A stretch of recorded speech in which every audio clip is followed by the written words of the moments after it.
मुसलमान अगर बाबर की औलाद है तो तुम गद्दार राणा सांगा की औलाद हो। ये बयान दिया है सपा सांसद रामजी लाल सुमन ने। आइए बात करते हैं, मेवाड़ के राणा सांगा क्या हकीकत में गद्दार थे? क्या उन्होंने हकीकत में बाबर को उज्बेकिस्तान से बुलाया था? सबसे पहले मैं आपको एक पूरा परफॉर्मा बता देता हूँ, कहाँ कौन कौन किस किस स्थिति में बैठा हुआ है। दिल्ली की बात करें तो लोदी वंश का शासक इब्राहिम लोदी बैठा हुआ है। मेवाड़ की गद्दी पे बैठा हुआ है राणा सांगा और उज्बेकिस्तान में बैठा हुआ है मुगल बादशाह बाबर। बाबर की बात करें तो बाबर पहले भी यहाँ पर पंजाब पर 3 से 4 बार आक्रमण कर चुका है और लूटपाट करके धन ले जाकर वापस उज्बेकिस्तान में चला जाता था। लेकिन बाबर को दिल्ली पर आक्रमण करने में सफलता नहीं मिल रही थी।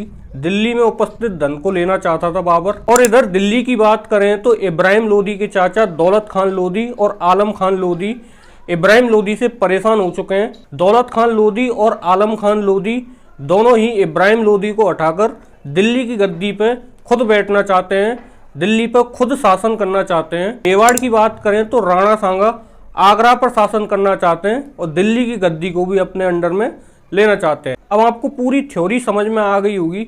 अब यहाँ पर इतिहासकारों के 2 गुट निकल कर आते हैं, दोनों के अलग अलग मत हैं, जिसमें से इतिहासकारों का एक पक्ष यह कहता है कि राणा सांगा एक वीर योद्धा थे, उन्होंने कई बार इब्राहिम लोदी को धूल चटाई हुई थी, तो उन्हें बाबर को बुलाने की इसमें कोई भी जरूरत नहीं थी। लेकिन इतिहासकारों का दूसरा पक्ष यह कहता है कि राणा सांगा आगरा पर अपना प्रभुत्व जमाना चाहते थे, दिल्ली को अपने अंडर में लेना चाहते थे। तो कहीं ना कहीं से राणा सांगा दिल्ली पर अधिकार जमाने और आगरा को अपने कब्जे में नहीं ले पा रहे थे, क्योंकि इब्राहिम लोदी भी अपने समय का एक प्रभुत्वशाली शासक था और इधर राणा सांगा भी अपने समय का एक प्रभुत्वशाली शासक था। दोनों की शक्तियों की बात करें तो लगभग दोनों बराबरी की टकरार पर रहते थे। लेकिन इधर राणा सांगा की बात करें तो यहाँ राजपूत राजाओं का कोई विश्वास नहीं था। राजपूत राजा राणा सांगा का साथ तो दे रहे थे, लेकिन एक तरीके का विश्वास नहीं था कि क्या हकीकत में ही जो राजपूत राजा हैं वो राणा सांगा का साथ दे रहे हैं, क्या उनकी कोई एक चाल हो सकती है युद्ध के समय में, क्या राणा सांगा के अपोजिट हो सकते हैं। जैसा कि अमूमन होता रहा है कि राजपूत राजाओं ने अपनी सत्ता हासिल करने के लिए कई बार मुगलों का साथ दिया है। इतिहास खंगाल कर देखेंगे तो पता चलेगा राजा मानसिंह भी मुगलों की तरफ से ही लड़ रहे थे। इसलिए इतिहासकारों की एक थ्योरी जो समझ में आती है कि राजपूत राजाओं का कोई भरोसा नहीं था कि वो राणा सांगा का साथ देंगे या नहीं देंगे दिल्ली जीतने में। इसीलिए इतिहासकार कहते हैं कि इब्राहिम लोदी के चाचाओं के साथ मिलकर राणा सांगा ने बाबर को भारत आक्रमण का निमंत्रण भेजा था। ये कितनी सच्चाई है या नहीं है, इस बात को इतिहासकारों पर ही छोड़ देते हैं। लेकिन सपा सांसद रामजी लाल सुमन ने जो बयान दिया है, उन्होंने ये पूरा बयान इतिहास की किस बेस को या किस स्रोत को ध्यान में रखते हुए दिया है, क्योंकि इतिहास के पन्नों को खंगाला जाएगा तो कहीं पर भी लिखित में ऐसा कोई भी बयान नहीं है जिसमें यह कहा जा सके कि राणा सांगा ने ही बाबर को भारत आक्रमण के लिए आमंत्रित किया था।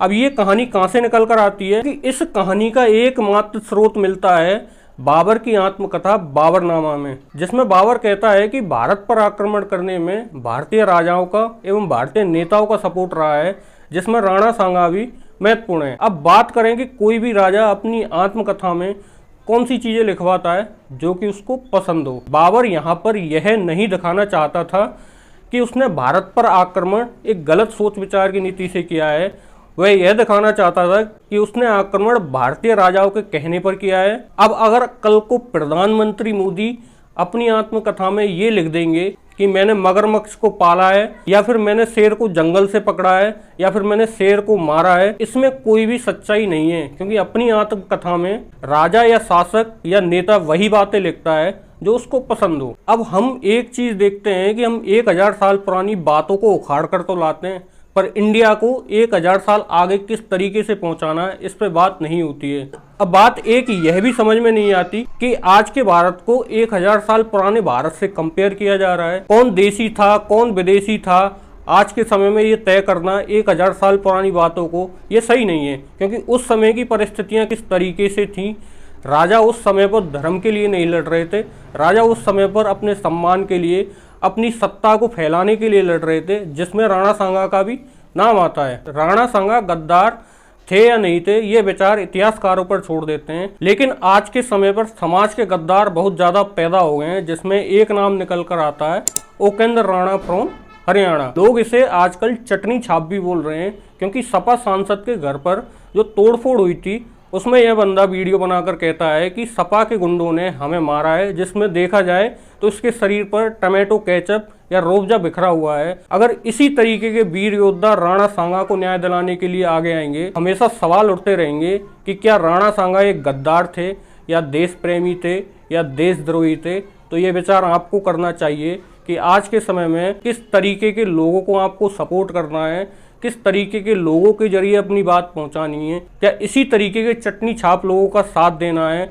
जिससे 1000 साल पुराने जितने भी योद्धा हैं उनके अस्तित्व पर सवाल उठें, उनकी बहादुरी पर सवाल उठें। तो हमें ऐसा नहीं करना है।